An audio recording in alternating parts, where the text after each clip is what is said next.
여러분들 이번 이단 파헤치기 되게 좋죠. 저 저번 주에 안 들으신 분들 후회하실 겁니다. 네, 한번 꼭 들어보시고요. 이번에 특히 신현웅 목사님 오셔가지고 우리 신천지 우리 특강을 했는데 너무 좋았어요. 우리 청년들도 정말 되게 유익하고 도전이 되는 시간이었다라고 이야기합니다. 제가 이제 신천지가 청년들에게 접근을 많이 해요. 그래서 이제 제가 청년들 리더 교육을 시키다 보면 청년들이 공통되게 하는 말이 신천지가 너무 많이 활개친다는 거예요. 여기나 이런 데 가면 막 신천지들이 와가지고 막 설문조사한다고 막 엄청 막 이렇게 와가지고 찝쩍거리고 귀찮게 한대요. 그래서 도대체 왜 이렇게 신천지들이 난리인가 했는데 이번에 강의 듣고 알았어요. 이번 한 해가 신천지가 이렇게 난리 피는 한 해이구나. 혹시 여러분들 신천지 사람들을 혹시 조우한 경험이 있으십니까? 작년에 제가 작년 한 8월 달부터 한 가을 정도까지 신천지에게 엄청 시달렸어요. 한번 신천지 국민대학교 CCC 학생들이라고 연락이 왔어요. 국민대학교 CCC 학생들이라고 자기들이 이제 CCC니까 이제 복음 전도 단체 아닙니까? 그래서 이렇게 복음을 전도하는데 캠퍼스를 복음하는데 너무 힘들다는 거예요. 어떻게 복음을 전달해야 될지, 젊은이들에게 어떻게 다가가야 될지 너무나 막막하고 힘들고 이게 어렵고 너무 힘이 들어서 또 이 중앙교회가 또 이제 또 명성 있는 교회 아닙니까? 그래서 이 중앙교회에 문의를 한 거예요. 자기들이 좀 도움받고 싶고 기도받고 싶습니다. 그랬더니 이제 너무나 기특하지 않습니까? 우리 CCC 청년들이 그런 고민한다는데. 그래서 그런 고민을 상담해 달라는데 그걸 마다하면 안 되지 않습니까? 그래서 만나자 그랬어요. 그때가 한여름이었거든요. 청년부 수련회 가기 바로 전이었으니까 8월 첫째 주 정도였던 걸로 기억해요. 근데 그 친구들이 그 땡볕에 교회로 왔어요. 지금 얼마나 기특합니까? 땀 뻘뻘 흘리면서 한 5명, 6명 정도 왔더라고요. 그래가지고 저희 새가족실로 인도해가지고 막 얘기를 들었어요. 뭐가 힘드냐? 이거 힘들다, 저거 힘들다 막 얘기하는데 느낌이 이상한 거예요. CCC 애들이 아닌 것 같은 느낌이 드는 거예요. 자꾸 막 한기총에 대해서 막 비판하고 한국 교회에 대해서 비판하고 막 신천지에 대해서 이야기하면서 막 옹호하는 듯한 이야기를 하는 거예요. 제가 부드럽게 이렇게 얘기하다가 이상한데 뭐지? 그러고 혹시 너희들 진짜 CCC 맞니? 그러니까 그때서야 본색을 드러내는 거예요. 사실은요 저희가 신천지 단체인데요 목사님과 허심탄회하게 얘기해보고 싶어서 왔습니다 이러더라고요. 그래서 사실 제가 이렇게 쉬워 보이는 사람이 아닙니다. 그래서 그냥 서로 힘 빼지 말자. 내가 너희들한테 3시간 동안 설교한다고 너희들이 지금 당장 개종해서 교회 올 것도 아니고 너희들이 3시간 동안 3일 동안 나를 설득한다고 내가 흔들릴 사람이 아니다. 그냥 서로 힘 빼지 말고 우린 서로 아마추어가 아니니까 그냥 헤어지자. 이렇게 더운데 고생하는 너희들 보면 내가 안타깝지만 우리 이렇게 헤어지는 게 좋을 것 같다. 근데 계속 끈질기게 저한테 막 말을 거는 거예요. 무슨 한마디만 들으면 된대요. 그래서 제가 그랬어요. 그래? 그럼 한마디만 내가 할게. 너희는 이제 신천지가 요즘에 난리예요. 그래서 이만희가 이제 죽을 날이 얼마 안 남았잖아요. 신천지 안에서도 그게 해결이 안 돼서요. 신천지 안에서도 새 천지가 만들어서 자기들끼리 싸운대요. 이만희가 죽느냐 안 죽느냐, 죽으면 어떻게 할 거냐, 이 문제 가지고 자기들끼리도 해결이 안 된대요. 이 문제가. 그러니까 얼마 안 남은 거예요. 그래서 제가 그 친구들한테 그 얘기를 했어요. 이만희 곧 죽을 텐데 너희들 안에서도 이거 해결 안 되지 않냐. 인류 역사상 지금까지 나왔었던 수많은 사이비들이 내가 예수고 내가 제 이름 예수다라고 얘기했었던 모든 종교 지도자들이 다 죽고 무덤에 들어가 있다. 이만희도 곧 들어갈 건데 너 이거 어떻게 할 거냐. 문선명도 들어가고 안상우도 들어가고 다 들어가지 않았냐. 이만희는 별거 있을 것 같아? 이만희 죽을 텐데 어떻게 할 거야. 여러분 싸움에서 먼저 흥분한 놈이 지는 겁니다. 그런 얘기하면 꼭 신천지 애들이 흥분해요. 자기 총회장님 건들면 열받나 봐요. 우리 총회장님 안 죽는다는 거예요. 그래? 그래 설령 안 죽는다고 치고 그럼 죽으면 어떻게 할 건데. 그러니까 그런 얘기를 해요. 죽으면 그때 가서 다시 한번 생각해 봐야죠. 답이 나오지 않았습니까? 그래? 그럼 죽고 얘기하자. 얼마 안 남았으니까 죽고 얘기하자. 그리고 보냈어요. 근데 이게 소문이 났는지 계속 연락이 오는 거예요. 그래서 제가 그 이후로 전화 한 4-5통을 전화를 받은 것 같아요. 그때마다 제가 그 친구들한테 얘기했었던 건 이거예요. 이만희 죽고 얘기하자. 여러분 제가 이 얘기를 왜 하냐면요, 여러분 이 세상엔 영원한 것이 없어요. 신천지 사람들이 그렇게 득세를 치는 것 같고 20만 명이 모이고 20만 명이라 그랬나요? 20만 명이라 그랬던 것 같네요. 20만 명이 모이고 지금 뭔가가 되는 것 같지만요, 이만희가 죽으면 거기도 이제 얼마 남지 않았습니다. 여러분 세상에 영원한 것이 없어요. 뭐가 흥하는 것 같으면요 망하는 것이 있고요, 흥망성쇠가 뒤따릅니다. 제한이 뒤따르고요, 한계가 뒤따릅니다. 여러분, 어떤 권력도 영원한 것이 없지 않습니까? 이 북한 정권도 그렇게 폐쇄적이게 무언가 오랫동안 버틸 것 같았지만 이제 더 이상 버틸 수 없을 것 같으니까 이제 국제사회로 나오지 않습니까? 무슨 핵무기 카드를 들고 나오지 않습니까? 영원한 것이 없어요. 영원히 지켜질 수 있는 것이 없습니다. 그래서 영원하지 않는 사람을 신으로 여기고 착각하며 살아가는 이 신천지 같은 이단들이 참 어리석은 거예요. 여러분, 이 땅에 영원한 것이 없기 때문에 우리는 영원하신, 그리고 유일하신, 모든 것의 근원 되시고 모든 것의 주관자 되시고 모든 것을 이끄시는 그 절대적인 하나님을 믿고 따라야 된다는 것입니다. 여러분, 영원한 것을 따르는 삶은요, 그분이 추구하는 것을 따르는 삶이 돼요. 바로 영원한 것을 따르고 추구하는 삶이 된다는 겁니다. 그렇지만 영원하지 않은 것을 따르는 삶은요, 아무리 좋은 것으로 포장해도요, 썩어질 것을 따르기 때문에 썩어질 것이 드러날 수밖에 없다라는 것입니다. 여러분, 오늘 함께 읽은 이 오바댜 우리 1장은요, 이 한 선지자를 통해 정말 이 나라의 흥망성쇠가 달려있는 이 나라 가운데, 정말 나라 위기 가운데 있었던 이 한 나라에 있었던 한 선지자를 통해서 하나님께서 부어주신 묵시입니다. 오늘 함께 나눈 이 말씀 가운데서요, 과연 하나님께서 이 시대 가운데, 그리고 그 시대 가운데, 그리고 변함없이 이 시대 가운데 우리에게 원하시는 것이 무엇인지 한번 살펴보기 원하고요, 정말 하나님께서 기뻐하시는 것이 무엇인지, 그리고 그 뜻을 향해 온전히 살아가는 삶이 어떤 삶인지 함께 나눌 수 있는 귀한 시간 되기 예수님의 이름으로 축복합니다. 여러분, 우리가 함께 나눈 이 오바댜서는요, 구약 성경에서 가장 짧은 책으로 딱 한 장밖에 기록되어 있지 않아요. 이제 앞으로 이 오바댜서를 가지고 이제 한 달 동안 저희가 이제 계속 이 말씀을 가지고 나눠야 되는데요, 1장을 가지고 이제 부목사님들이 이걸 어떻게 나눠서 설교를 하는지 그게 이제 문제입니다. 한 장밖에 안 돼요. 여러분, 오바댜는요, 이 남유다의 선지자입니다. 남유다가 바벨론으로부터 멸망할 때 활동했던 이 선지자라고 알려져 있습니다. 여러분, 남유다는요, 우상 숭배와 그리고 부정부패로 인해서 그들은 멸망하게 됩니다. 하나님의 진노와 심판이 남유다 가운데 임하고 그들은 그들의 행위대로 심판을 받는데요, 그 자리에서 오바댜가 부름받습니다. 그런데 이 오바댜가 선포하는 이 메시지가요, 이 남유다를 향하는 심판의 메시지를 전하는 게 아니라 이 에돔을 향하는 심판의 메시지를 전했다라는 거예요. 여러분, 이 남유다에 속한 선지자면 이 남유다의 그런 이를 향한 하나님의 그런 예언을 선포해야 되는데, 왜 하나님께서는 이 오바댜를 통해서 이 에돔이나 나라를 심판하시려고 이 심판의 메시지를 전하셨을까요? 여러분, 저는 이것을 이렇게 바라봤습니다. 하나님께서는요, 남유다의 하나님이시기도 하고 이스라엘의 하나님이시기도 하지만 동일하게 에돔의 하나님이시기도 때문입니다. 하나님이시기도 하기 때문입니다. 여러분, 우리는 하나님을 작게 생각할 때가 있어요. 여러분, 이스라엘이 그렇게 생각했습니다. 이스라엘은요, 하나님을 자기 민족의 하나님이라고 생각했습니다. 때로는요, 그들은 작게는 자신의 가정을 지키는, 자신의 공동체를 지키는 그런 가정의 수호신 정도로밖에 생각하지 않은 사람들도 있어요. 여러분, 그런데 우리도 그렇게 생각할 수 있다는 거예요. 여러분, 우리가 가장 쉽게 기도하는 게 무엇입니까? 하나님이 내 편이 되어주길 위해서 기도하지 않습니까? 내 기도 제목이 응답되어지고 내 것이 이루어지길 위해서 우리가 기도하지 않습니다. 이것은 하나님을 나의 그런 수호신 정도로밖에 여기지 않는 거예요. 여러분, 하나님이 내 편이 되는 것이 중요합니까? 아닙니다. 우리가 하나님의 편이 되는 것이 중요합니다. 여러분, 모든 역사는요, 하나님의 뜻에 맞게 움직여집니다. 여러분, 하나님의 뜻이 내 뜻이 되어지는 게 중요한 것이 아니라 하나님의 뜻 가운데 우리가 올바로 살아가고 하나님의 뜻 안에 우리의 인생이 그렇게 사라지는 게 여러분 더 중요하다는 거예요. 여러분, 우리가 하나님을 착각할 때가 있어요. 하나님은요, 온 모든 우주를 통치하시는 통치자 하나님이세요. 모든 것의 주인 되시는 그런 주인 되시며 인도하시는 그 왕 되신 하나님이십니다. 믿는 자에게나 믿지 않는 자에게나 말씀하시는 분이시고요, 그분 앞에 결국 모든 사람들이 다 서게 될 것입니다. 여러분, 하나님의 심판은요, 유다와 에돔을 향하고 있지만 마지막 날 하나님의 그 심판은 전 우주적으로 모든 사람들에게 임할 것입니다. 여러분, 에돔 또한 마찬가지였어요. 그들은 하나님과 상관없이 살았지만 결국 그들은 하나님의 심판을 받게 되었다라는 거예요.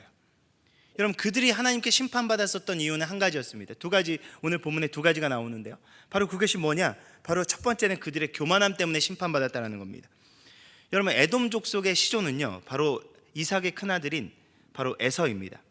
여러분, 에서라는 이름의 뜻이 바로 털이 많다라는 뜻이에요.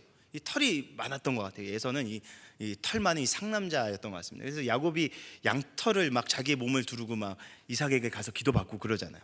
그런데 또 다른 이 에서에게 불리던 이름이 있었는데 바로 그것이 에돔이라는 뜻인데요. 뭐냐면 붉은 붓다라는 뜻의 이 단어가 바로 에돔이에요. 바로 붉은 죽과 장자권을 맞바꾸는 일을 하지 않습니까, 에서가? 그래서 이 붓다라는 의미의 이 에돔이라는 의미로 같이 불렸다라 그래요. 여러분, 에서는 하나님을 아는 사람이었습니다. 그리고 하나님을 잘 알아가는 신앙으로 교육받은 사람이었는데요. 여러분, 그는 언약을 무시하고요, 가나안의 두 여인과 결혼하였습니다. 그리고 나중에는 이스마엘의 딸과 결혼하기도 하였습니다. 에서의 후손들은요, 사해 남쪽 산악 지역에 정착을 하였는데요, 이곳이 바로 페트라라고 불리는 곳이에요. 이곳이 어떤 곳이냐? 바로 난공불락의 천연의 요새 같은 곳입니다. 한번 사진 한번 보여주실래요? 이거 많이 보셨을 거예요. 이게 인디아나 존스에 나오는 그런 이 나왔었던 이 어떤 그 장소이기도 한데요. 저게 이렇게 막 반석이 되어 있어요. 그리고 이게 또 넘겨주시면요, 저 협곡을 지나가면 저게 약간 무덤 같은 거거든요. 저런 게 나와요. 그러니까 저곳을 지나가면 이제 그 에돔 사람들이 살았었던 장소가 나오는 거예요. 한 장 더 넘겨주시면요, 저 성전 같은 저곳에서 바라봤었을 때 협곡이 보이는 저 장소입니다. 여러분, 저렇게 좁은 협곡이 있다 보니까, 그리고 커다란 바위가 딱 막고 있으니까요, 주변 사람들이 침입할 때 이것을 제대로 침입하지 못하는 거예요. 그러니까 이 굉장히 방어하기 좋은 그런 지형에서 이들은 자리를 잡았었던 것입니다. 여러분, 우리가 잘 아는 이 300이라는 영화 있지 않습니까? 이 스파르타의 300 용사가 정말 많은 대군과 함께 그 결전을 벌이면서 그 계속 승리하는 이유가 뭐냐면 바로 저런 협곡에서 이 좁은 지형 안에서 싸웠기 때문에 그들이 그걸 막을 수 있었던 거예요. 여러분, 이 사람들이 그렇게 살았었던 것입니다. 여러분, 이 사람들이 이런 이 페트라라는 뜻이 이 나중에는 이게 베드로라는 이제 피터라는 이 말로 바뀌어지는 말이거든요. 반석이라는 뜻이에요. 이 반석이 얼마나 큽니까? 이게 작은 저희가 가면 나오는 커다란 흔들바위 같은 바위가 아니에요. 정말 벼락이 쳐도 무너지지 않을 것 같은, 저기에 막 수류탄 몇 개를 떨어뜨려도 부서지지 않을 것 같은 커다란 암벽 덩어리, 그게 바로 페트라입니다. 그렇기 때문에 이 시편 기자들이 여호와는 나의 반석이시요 나의 피할 피난처이시오 얘기했었던 그 고백들이 바로 저 배경을 두고 하는 이야기예요. 저곳에 있으니 남들이 아무리 강한 군사력으로 쳐들어온다라고 할지라도 그 자기들이 믿을 만한 것이 있는 것입니다. 여러분, 저런 곳에서 살면 하나님이 두렵겠습니까? 하나님이 심판하신다 그러면 여러분, 그게 두렵겠습니까? 우리 이 자연환경이 우리 지키고 있는데, 이 벽이 우리 지켜줄 거야. 여기서 우리 계략 잘 쓰면 돼. 우리 힘으로 여기 지켜나갈 수 있어. 여러분, 그렇게 생각할 수 있지 않았겠습니까? 여러분, 하나님께서는 그렇기 때문에 그들이 교만했다라고 이야기하는 것입니다. 난공불락의 요새를 믿고요, 하나님을 두려워하지 않는 삶을 살았다는 거예요. 그들은 교만했고 그들에겐 신의가 없었습니다. 하나님께서 오늘 본문을 통해서 에돔의 심판을 말씀하시며 그들이 멸절될 것임을 이야기하십니다. 여러분, 에돔의 역사 가운데 계속 그런 일들이 일어났어요.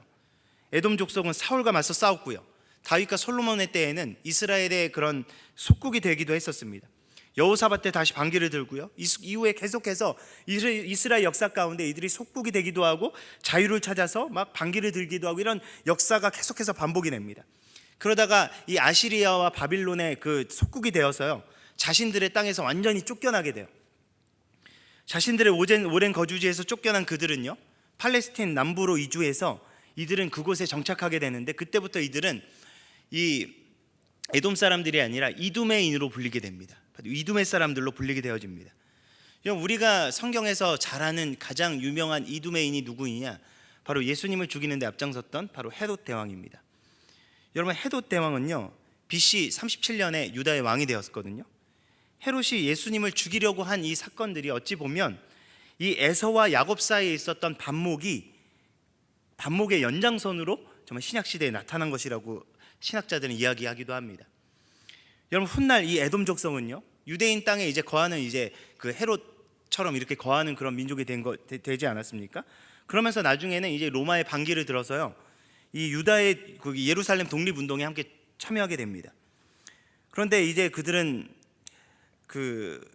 이 싸우는 이 과정 가운데 이 AD 70년경에 이 유대인과 함께 타투스에게 패배를 당하게 돼요. 그리고 그때 대부분의 이 사람들이 다 죽어서 이 이스라엘 역사 속에 완전히 사라지게 된다고 합니다. 하나님의 예언대로 이들은 완전히 멸절하게 된 겁니다. 에서 족속, 에돔 족속에 남는 자가 한 명도 없어지게 된 거라는 거예요. 여러분, 아무리 세상의 것 붙들고요, 세상의 권력에 빌붙고 세상의 이득에 따라 움직여도요, 그 어떤 것도 보장되는 것이 없고 영원할 수 있는 것이 없다라는 겁니다. 영원히 붙을 수 있는 것, 영원히 지켜주고 변하지 않는 것은 없습니다. 하나님이 지키지 않으면 결국 무너지게 되어 있다라는 겁니다. 여러분, 에돔 족속은 그것에 실패했다라는 것입니다. 여러분, 에돔의 조상이 누구입니까? 에서입니다. 여러분, 에서가 하나님을 모르는 자였습니까? 여러분, 하나님을 아는 자였습니다. 하나님을 예배하도록 교육받은 자였습니다. 그렇지만 그가 하나님을 두려워하는 삶을 살아나가지 못하자 그의 후손들은요, 하나님을 두려워하지 않는 자들이 되었고요, 그의 더 후손들은요, 하나님을 두려워하지 않는 것을 떠나서 하나님을 대적하는 자가 되었다라는 것입니다. 그들의 후손인 헤롯은 예수 그리스도를 죽이는데 앞장섰던 자가 아니었습니까? 여러분, 그들은요, 영원하지 않은 것을 붙드는 것을, 환경적인 것을 붙드는 자들이었습니다.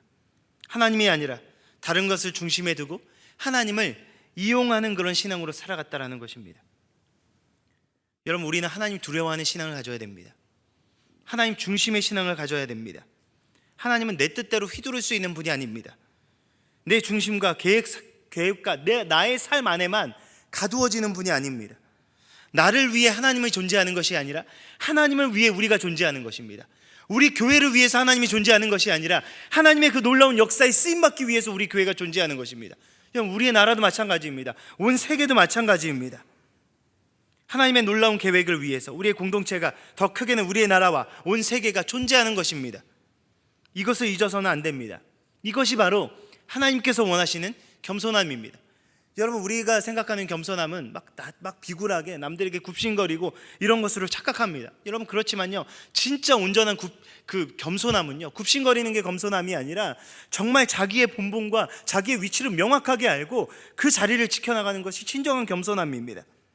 하나님의 하나님 되심을 온전히 바라보고 그분을 중심에 두고 그분 중심으로 생각하며 그분의 뜻대로 살아가는 것이 바로 겸손함입니다. 바로 자신의 자리를 온전히 지키면서 말입니다. 여러분, 하나님의 하나님 되심이 생겨나고요, 하나님이 중심에 세워지면요, 나의 나됨이 사라집니다. 나를 향하던 기도 제목이 바로 그분의 뜻을 구하게 됩니다. 바로 이 땅을 향하시는 하나님 아버지의 마음과 뜻을 그제서야 비로소 품게 되는 것입니다. 그렇기 때문에 하나님의 중심의 삶을 살아가게 되면 하나님의 중심에 열매 맺는 삶을 살아갈 수밖에 없다는 것입니다. 여러분, 에돔은요, 하나님으로부터 멀리 떨어져 있었기 때문에, 하나님의 중심의 삶을 살아가는 것을 실패했기 때문에 그들은 세상에 악한 열매를 맺어가기 시작했습니다. 여러분, 그들이 맺었었던 세상의 악한 열매가 무엇인지 아십니까? 바로 시기와 미움입니다. 하나님께서는 에돔을 심판하시는 그들의 이유 첫 번째는 바로 그들의 교만 때문이라고 이야기하시지만, 두 번째는 그들의 행위 때문에 그들을 심판하실 수밖에 없다라고 오늘 말씀을 이야기하십니다. 여러분, 10절은요, 에돔이 그들의 형제인 야곱에게 행한 포악이 있었다라고 고백하고 있어요. 11절은요, 이방인들이 예루살렘 성문을 짓밟고 무너뜨릴 때 에돔은 멀리 서 있었다라고 기록합니다. 멀리 서서 그것을 지켜봤다라는 거예요. 침입자들 중 한 사람과 같았다라고 이야기하고 있습니다. 그리고 12절부터 14절은요, 그들의 악한 행위가 적나라하게 드러나고 있습니다. 그 재앙의 날에 에돔은 방관하였고 그들은 기뻐하였고 그들은 입을 크게 벌렸고 그 성문에 그들이 침입했고 고난을 방관하고 그들의 제문에 손을 대었으며 도망하는 자를 막았고 남은 자들을 원수의 손에 넘겼다라고 하나님께서는 기록하고 있습니다. 여러분, 이때 그 유다는 우리가 알다시피 바벨론에 의해서 멸망되지 않습니까? 여러분, 바벨론은 그 당시 세계를 이끌어가던 굉장히 큰 제국이었습니다. 근데 유다가 멸망할 때 유다와 그리고 에돔은요, 서로 동맹을 맺은 나라였습니다. 연맹 국가였다라는 거예요. 근데 연맹 국가가 침략을 당하고 무너질 위기에 처해 있으면 그 동맹을 맺은 국가는 뭘 해야 되는 게 정상입니까? 가서 도와줘야 되는 게 정상 아닙니까? 그런데 이들은 방관했다라는 거예요. 왜요? 바벨론이 무서우니까. 그리고 그들이 이길 수밖에 없는 전쟁이었으니까. 그리고 이들 마음 가운데는 유다가 멸망하길 바랬었던 거예요. 그리고 이들이 망하길 바랬었던 겁니다.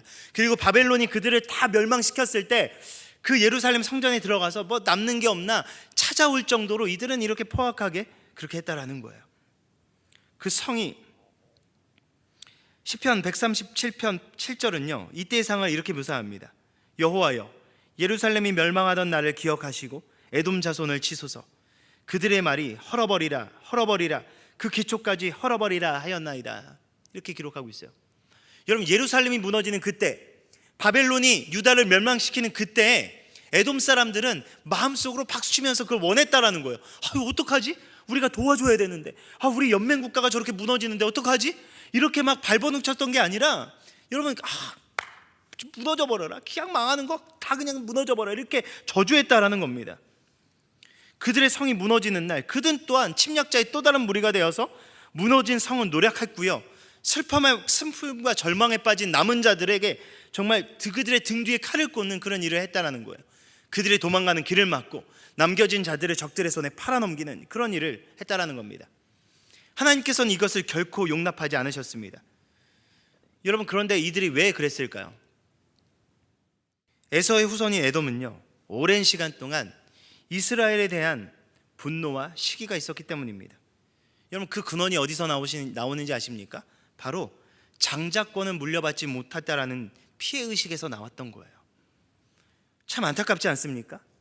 그것에 대한 서름과 시기 때문에 정말 그들은 에서가 죽고 오랜 시간이 흘렀지만 그것이 그대로 녹아들어서 그들의 후손이 그 피해의식에 쩔어서 그렇게 살 수밖에 없었다는 거예요. 여러분, 정작 우리가 창세기를 보면요, 야곱과 에서는 화해를 하거든요. 에서가 야곱을 안고 화해를 하지 않습니까? 그런데 그들의 후손은요, 이 화해와 이런 마음이 없었다는 겁니다. 여러분, 이스라엘 백성들이 가나안 땅을 정복할 때 에돔 족속이 어떻게 했는지 아십니까? 땅 자리를 비켜주지 않고요, 길을 터주지 않아서 이스라엘 백성들은 먼 길을 돌아가야 했습니다. 블레셋과 더불어서 이스라엘의 민족의 역사 가운데 이스라엘을 끊임없이 괴롭혔었던 대표적인 민족 중에 하나가 바로 이 에돔 족속이었습니다. 그런데 하나님께서는 이스라엘 백성들에게 에돔 족속을 어떻게 하라고 명령하시는지 아십니까? 그들을 멸절하고 그들을 망하게 하라고 명령하셨던 것이 아니라요, 신명기 23장 7절에 보면 이렇게 기록합니다. 너는 에돔 사람을 미워하지 말라. 그는 내 형제의 민이라. 그들이 뭐라고요? 형제라고 이야기합니다. 실제로 형제였잖아요. 이스라엘 백성과 이 에돔 사람들의 이 뿌리는요, 형제였습니다. 같은 피를 나누는 자들이었습니다. 하나님께서 원하셨던 것은 무엇입니까? 저주와 복수가 아니라 바로 화해와 용서였다라는 것이에요. 이것이 하나님께서 이스라엘에게 요구하셨던 것입니다. 여러분, 이것이 이스라엘 백성들에게만 요구하셨던 것이었겠습니까? 여러분, 에돔도 마찬가지로 했어야 되는 마땅한 그들의 행위는 용서와 화해였다라는 것이에요. 그런데 에돔은 그것을 선택하지 않았다라는 것입니다. 여러분, 왜 하나님께서는 용서와 화해를 요청하실까요? 왜 그렇게 해야 된다라고 이야기할까요? 여러분, 그것이 결국 축복된 삶이기 때문입니다. 여러분, 어떤 상처 가운데 살아가는 사람들 혹시 여러분들 주변에서 종종 볼 때가 있을 거예요. 여러분, 상처를 가지고 살아가는 자들이 현재를 살아갑니까? 과거를 살아갑니까? 현재를 살아가지 못해요. 미래를 살아가지도 못합니다. 과거에 매여 있게 됩니다. 여러분, 에돔 사람들이 이랬어요. 저는 에돔 이 민족을 생각하면 너무 가슴이 아파요. 왜냐? 과거의 상처와 아픔은 이제는 회복해서 하나님 안에서 정말 새로운 나를 꿈꾸고 하나님께서 주신 축복을 누리는 삶을 살아가야 되는데 그들은 여전히 과거에 매여 있었다라는 겁니다.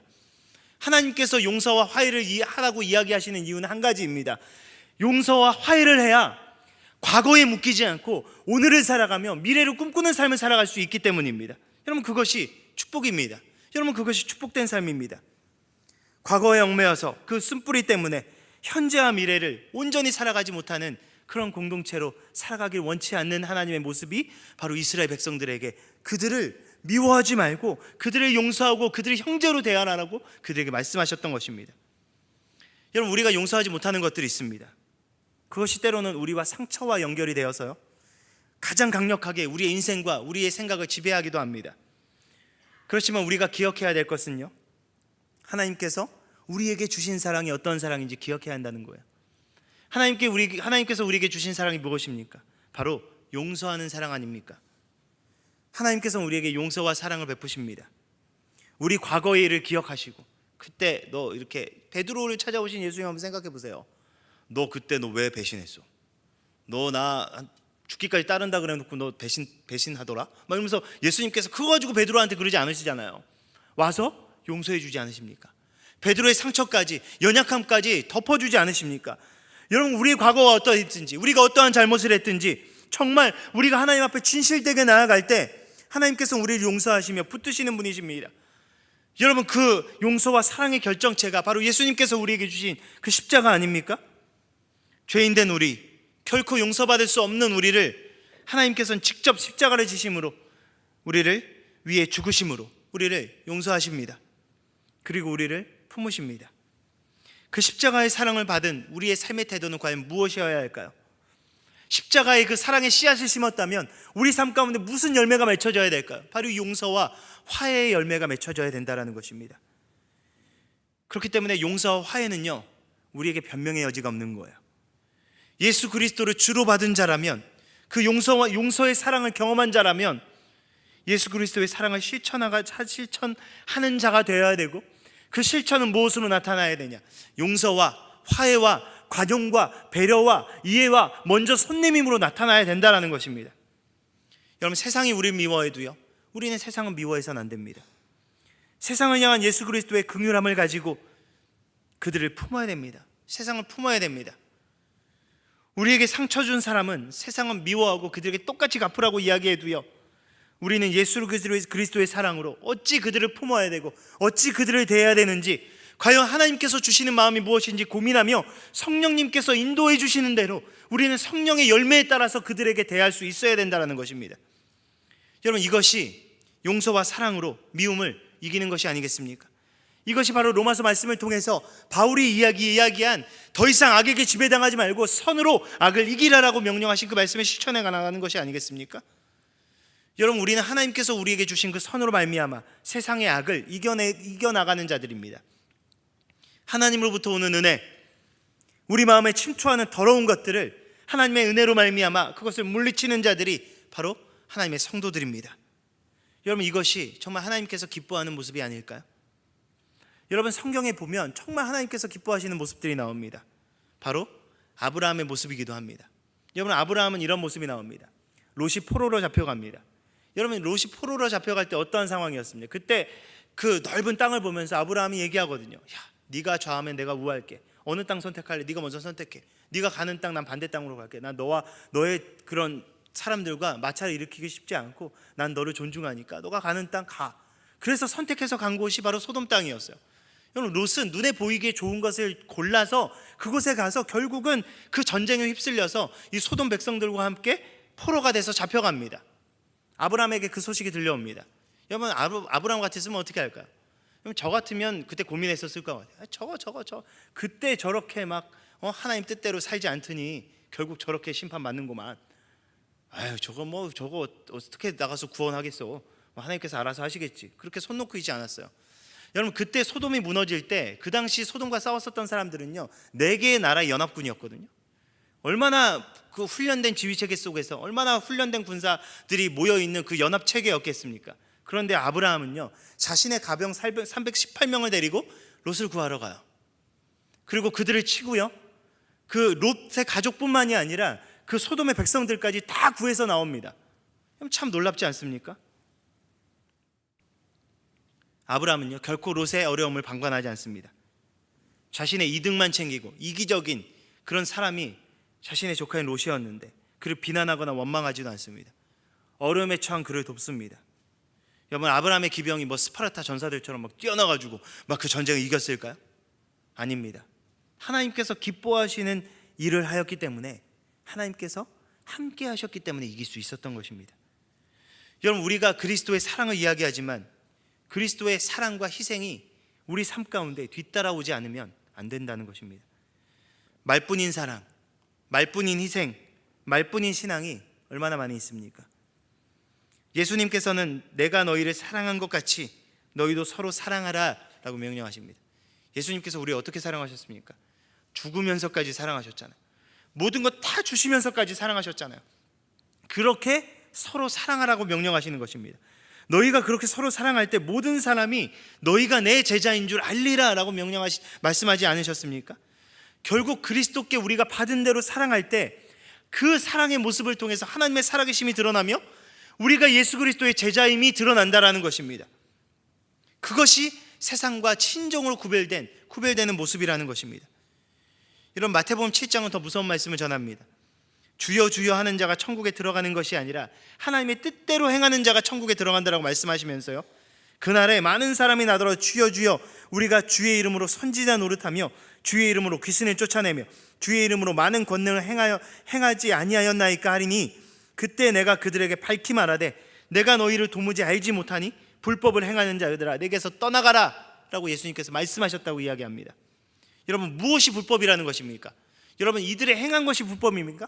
하나님의 이름으로 사역한 것이 불법입니까? 귀신을 내쫓은 게 불법입니까? 병 고치셨던 게 불법입니까? 그게 불법이라고 얘기하신 것이 아니라 하나님의 뜻대로 행하지 않은 것이 불법이라고 이야기합니다. 아무리 하나님의 이름으로 사역하고요, 아무리 은혜로 포장하고요, 그것을 사역으로 포장해도요, 하나님의 뜻대로 행하지 않으면 그게 다 불법이라는 겁니다. 하나님의 뜻이 무엇입니까? 바로 사랑하는 것입니다.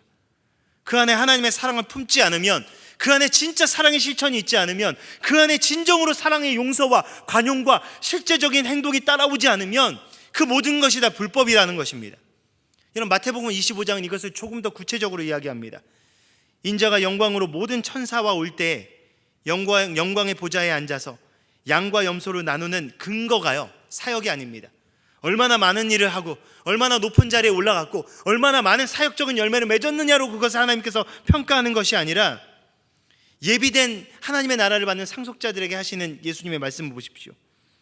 내가 줄일 때에 너희가 먹을 것을 주었고 목마를 때에 마시게 하였고 나그네 되었을 때에 영접하였고 헐벗었을 때에 옷을 입혔고 병들었을 때에 돌보았고 옥에 갇혔을 때에 와서 보았느니라.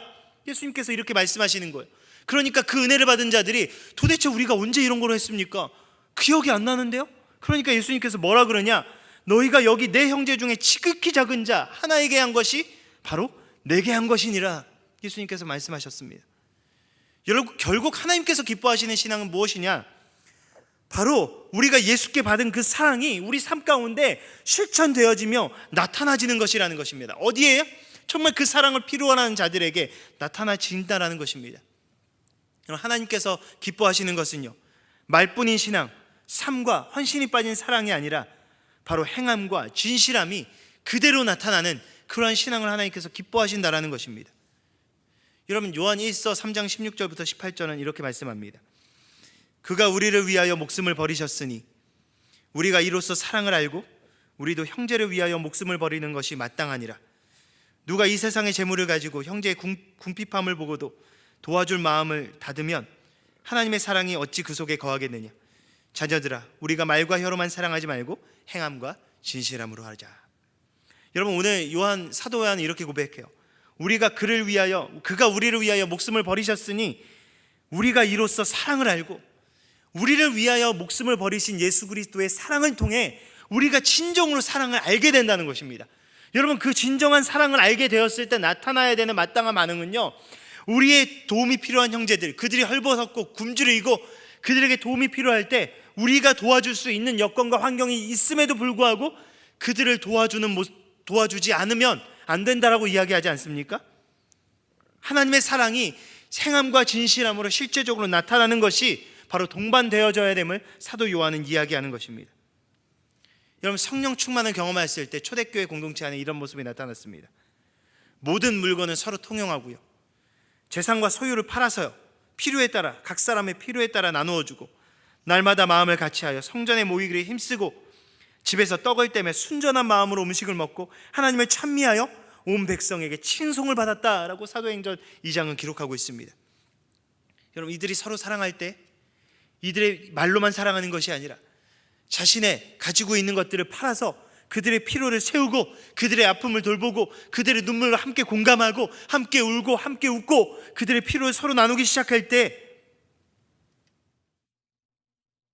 바로 세상이 하나님의 살아계심을 보았다, 그리고 세상이 교회를 칭송했다라고 이야기하고 있습니다. 이들이 서로 사랑할 때, 이들이 서로 그리스도의 섬김과 헌신을 행함과 진실함으로 이루어갈 때 세상조차 그들을 칭송했습니다. 지금의 교회와 성도가 세상의 비난을 받는 이유가 무엇입니까? 우리의 이중적인 모습 때문입니다. 겉으로는 하나님을 예배하고 사랑하는 듯 보이지만 우리 안에 있는 시기와 질투와 미움, 서로 배려하고 용서하지 못하는 그 모습이 오히려 하나님의 살아계심을 가리웁니다. 여러분, 제가 청년을 맡다 보니까 청년들이 가장 상처받는 게 무엇인지 아십니까? 앞에 드러난 모습과 주위에서 실제적으로 살아가는 모습이 다를 때 제일 많이 상처받고 그것 때문에 교회를 떠납니다. 여러분, 세상은요 기독교 교리를 부인하지 않습니다. 오히려 세상 사람들이 하나님의 살아계심을 완전히 부인하지 않아요. 그 진리대로 살지 못하는 우리를 향해서 손가락질하는 것입니다. 오늘 에돔에게 하시는 이 경고가 저는 우리를 향해서 주시는 하나님의 경고라고 생각합니다. 우리는 어떻습니까? 우리는 에돔 사람들처럼 교만하지 않습니까? 하나님을 의지하지 않고 나를 의지하고 내 경험과 내 주변에 있는 환경을 의지하고 하나님보다 더 우선순위에 놓는 것, 여러분, 그것이 성경이 말하는 교만함입니다. 하나님을 의지하지 않는 그런 삶의 태도, 그런 마음 자세 말입니다. 여러분, 우리는 하나님이 아니라 다른 것들을 더 의지하고 있지 않습니까? 금전적인 이익에 따라서, 환경적인 이익에 따라서, 그런 것들에 따라서 약속을 너무나 쉽게 깨버리고 신의를 저버리진 않습니까? 예수 그리스도께 받은 사랑은 조건 없고 다 주시는 사랑임에도 불구하고 우리는 사랑할 수 있을 때만 사랑하고 사랑할 수 있는 사람들만 사랑하고 이해할 수 있을 때만 포용하고 이해하는 척을 하진 않습니까? 겉으로는 축복하지만 그 속에는 시기와 질투가 여전히 남아있진 않습니까? 그러면서 남은 여전히 정죄하면서 하나님 앞에 나올 땐 나의 모습, 있는 그대로의 모습만을 받아주길 원하는 그러한 이중적인 신앙의 모습으로 하나님 앞에 나아가고 있지는 않습니까? 여러분, 하나님을 사랑하는 우리의 태도, 하나님께서 허락하신 사람들을 향한 우리의 태도가 완전히 변화되어야 합니다. 하나님을 사랑하는 우리의 방식, 우리가 지금까지 이웃을 사랑했었던 우리의 방식이 완전히 깨어져야 됩니다. 그것이 성경적이지 않았다면, 그것이 본질적이지 않았다면, 그것이 예수님께서 우리에게 주신 사랑의 모습을 담지 않았다면, 여러분, 그 모든 것은 깨어져야 되고 그것은 변화되어야 됩니다. 여러분, 우리 안에 아무렇지 않게 하고 있지만 결코 본질적이지 않은 것이 있다면 그것을 과감히 끊어내고 그것을 잘라버려야 됩니다. 옛적 감정, 상처, 묶여있는 모든 것을 끊어내고 바로 오늘 우리에게 주시는, 하나님께서 우리에게 주신 그 부르심의 삶을 우리는 감당하며 살아갈 수 있어야 됩니다.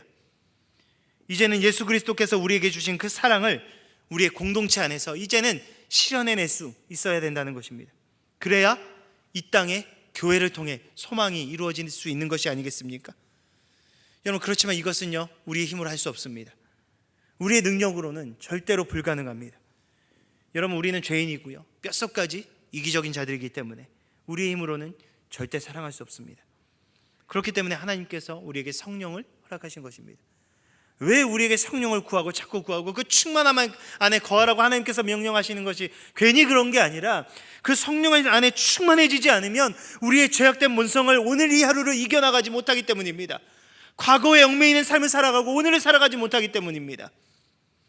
여러분, 초대교회에 임하신 그 성령의 은혜가 우리에게도 필요합니다.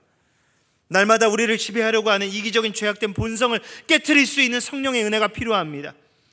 바로 그분으로 충만하여질 때 우리의 연약한 삶을 통해 그분의 나라가 임하고 그분의 사랑이 전달되며 그분의 사랑이 드러나며 그분의 살아계심이 드러나는 삶을 살아갈 수 있다는 것입니다.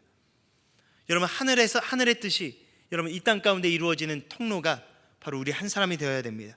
그러기 위해선 우리 한 사람이 완전히 깨어지고 우리 한 사람이 완전히 변화되어지지 않으면 안 됩니다. 하나님께서는 완전히 변화될 성령 안에서 깨어서 이제는 하나님의 그 뜻을 이루어갈 그 한 사람을 찾고 계십니다. 그리고 그 공동체를 찾고 계십니다. 정말 하나님 안에서 온전히 변화되어 정말 하나님의 뜻을 이루어가는 그 한 사람, 그러한 공동체가 우리 모두가 되길 예수님의 이름으로 간절히 축원합니다.